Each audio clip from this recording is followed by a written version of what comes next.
eu vou falar dos 7 preconceitos cognitivos que estão distorcendo a sua percepção da realidade.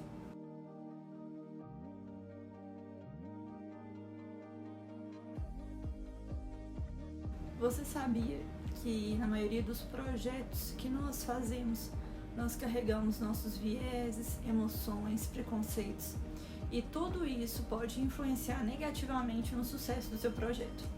Quando os clientes vêm até mim me procurando, principalmente para fazer uma análise de viabilidade econômico-financeira para a abertura de um empreendimento, eu sempre friso isso, que essas coisas que nós carregamos, essas emoções, viés, preconceitos, elas podem distorcer a imagem que nós temos da realidade. Por isso que é necessário um estudo analisando bem os dados reais para que a gente tenha um resultado satisfatório e mais próximo da realidade.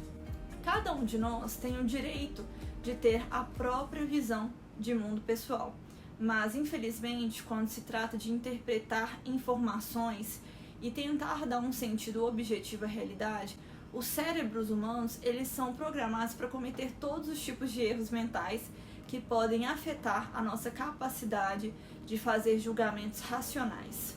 No total, existem mais de 180 vieses cognitivos que interferem em como processamos os dados, pensamos criticamente e percebemos a realidade.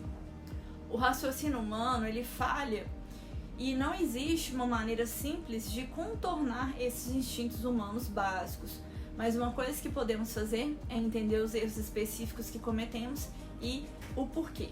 Uma escola fora do Brasil, que é uma organização sem fins lucrativos, dedicado a divulgar o pensamento crítico, fez um infográfico. O gráfico descreve 24 dos principais vieses que distorcem o nosso senso de realidade, fornecendo exemplos úteis ao longo do caminho. Eu vou elencar aqui alguns dos vieses que distorcem a realidade dos empreendedores que eu achei mais importante da lista. O primeiro é o declínio. Você se lembra do passado como se fosse melhor do que antes e espera que o futuro seja pior do que provavelmente será. Este é interessante, pois estatisticamente este é um dos tempos mais pacíficos e prósperos da história, embora o ciclo de notícia de 24 horas raramente reflita isso. O segundo viés é a hipótese do mundo justo. Sua preferência por um mundo justo faz você presumir que ele existe. Claro, é muito mais desconfortável pensar que o mundo é injusto, mas ao compreender isso, você fará julgamentos mais precisos sobre pessoas e situações. O terceiro viés é o viés da crença. Se uma conclusão apoiar suas crenças existentes, você racionalizará qualquer coisa que a apoie.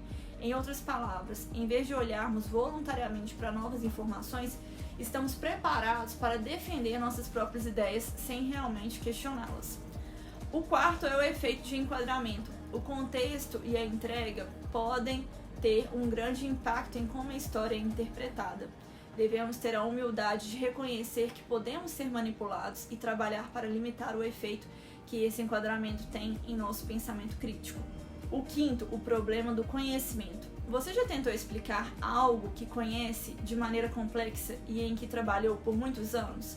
É difícil porque você já internalizou tudo o que aprendeu e agora se esquece de como explicar. E o que é óbvio para você não é para os outros. Sexta, reatância. Às vezes, todos nós temos o desejo de fazer o oposto do que a gente diz. Ninguém gosta de ser constrangido. O único problema é que quando estamos nessa situação, há uma tendência de reagir de forma exagerada e jogar qualquer lógica pela janela. E por último, temos o efeito spotlight. Como cada um de nós vive dentro de sua própria cabeça, nosso foco natural está no que estamos pensando e fazendo.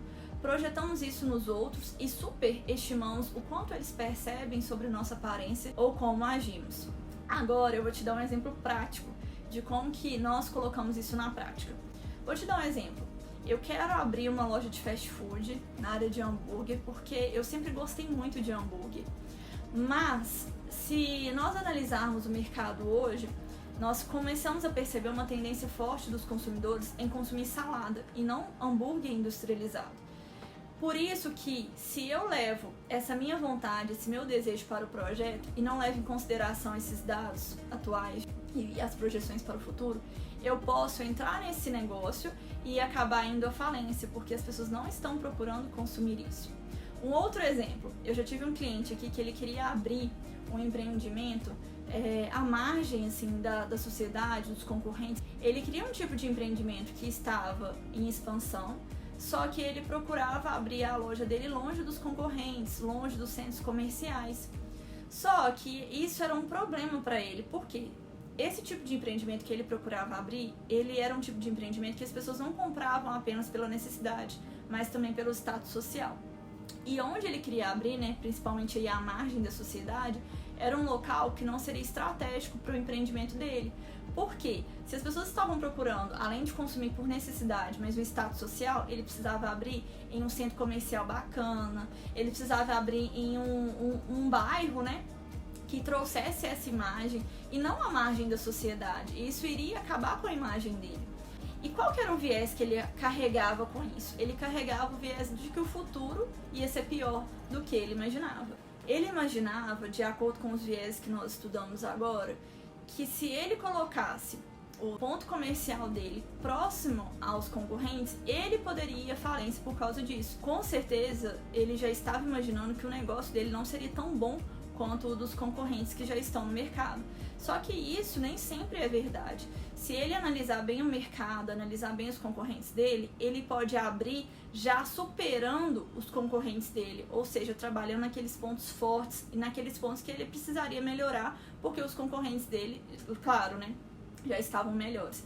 Por isso que se ele abrir um empreendimento perto dos concorrentes dele, mas se ele conseguir superar os concorrentes, aí, quem vai sofrer com isso serão os concorrentes, eles que temerão o futuro e eles realmente podem ir à falência porque esse meu cliente superou eles. Só que nós só temos uma visão assim, mais realista, quando a gente analisa os dados, principalmente com alguém que tem experiência.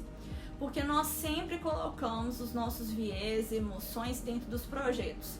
Igual eu dei o exemplo aqui, sempre gostei disso, então quero abrir um empreendimento nessa área. Mas e se o mercado estiver totalmente contra aquilo?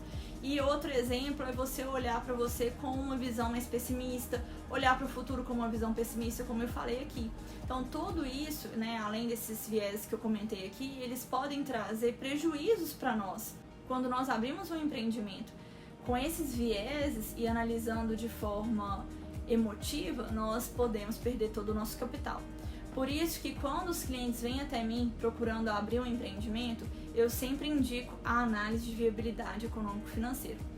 Como que é realizado esse projeto? Eu vou analisar os dados de forma a entender o mercado, com uma visão estratégica, e vou passar para ele qual que é o resultado daquele projeto, se ele é viável ou não, economicamente e financeiramente. A análise de viabilidade econômico-financeira procura exatamente isso, tirar todos os vieses e ter mais segurança sobre o projeto que você quer implementar. Se você gostou desse vídeo, clique em curtir, se inscreva aqui no meu canal para ter acesso aos outros conteúdos para os empreendedores e por último eu vou deixar aqui um depoimento de um cliente sobre a análise de viabilidade econômico-financeira. Lembrando que essa análise ela não é feita apenas para a abertura do negócio, mas se você já tem um negócio, mas pensa em investir em outra área, na abertura de uma outra loja, por exemplo, fazer investimentos dentro da sua empresa, você também pode contratar esse serviço, porque ele vai ser útil para você.